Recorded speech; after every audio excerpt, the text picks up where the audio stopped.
14 number প্ৰশ্নটোত কোৱা হৈছে যদি বহুপদ kx² + 2x + 3k শূন্য দুটাৰ যোগফল আৰু পূৰণফল সমান তেন্তে k ৰ মান উলিওৱা। তো ইয়াত আমাৰ বহুপদটো দিয়া আছে, লগতে শূন্য দুটাৰ যোগফল আৰু পূৰণফল দিয়া আছে। এইটো কেনেকৈ সমাধান কৰিব লাগে চাওঁ আহা। ইয়াতে চোৱা আমাৰ দিয়া আছে যে বহুপদটো হ'ল kx² + 2x + 3k, k ৰ মানটো আমাৰ উলিয়াব লাগে।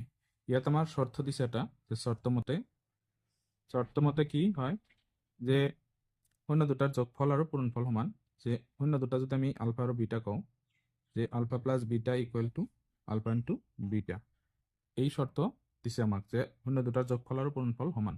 তেতিয়াহ'লে চোৱা ইয়াতে আমি কেনেকৈ কৰিম, ইয়াতে যদি আমি হেৰি কৰোঁ এই শূন্য দুটাৰ যোগফল আৰু পূৰণফল উলিয়াই লওঁ যে আলফা প্লাস বিটা এইটো ইয়াতে মাইনাস বি বাই এ হ'ব।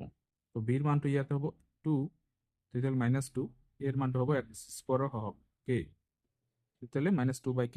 ইয়াতে আমি -2/k বহাব পাৰি ইকুৱেল আলফা ইন্টু বিটাৰ মান যদি উলিয়াওঁ তো c/a সূত্ৰ আছিলে, c টো হ'ল ধ্ৰুৱক পদ 3k আৰু এইটো হ'ল x স্কোয়াৰ সহগ k। এতিয়া k কেঞ্চেল হ'ব, ইয়াতে 3 পাম আমি, তেতিয়াহ'লে ইয়াতে আমি 3 লিখিব পাৰোঁ। এতিয়া চোৱা আমি কি কৰিম, এই সংখ্যাটো উল্টাই দিম, কাৰণটো কে তলত আছে, কে হৰ হিচাপত থাকিব নোৱাৰে। এইটো উল্টাই দিলে ইয়াৰ তলত 1 আছে, সেইটো উল্টি যাব, গতিকে কে বাই -2 তলত আহিব, ইয়াতে 1 ওপৰত যাব, 3 তলত আহিব।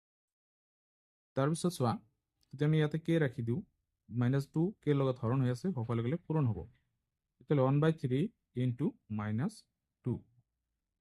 চোৱা ইয়াতে কে ইকুৱেল 2 লগত 1 পূৰণ হ'ব, -2/3, এইখিনি হ'ব কে ৰ মান।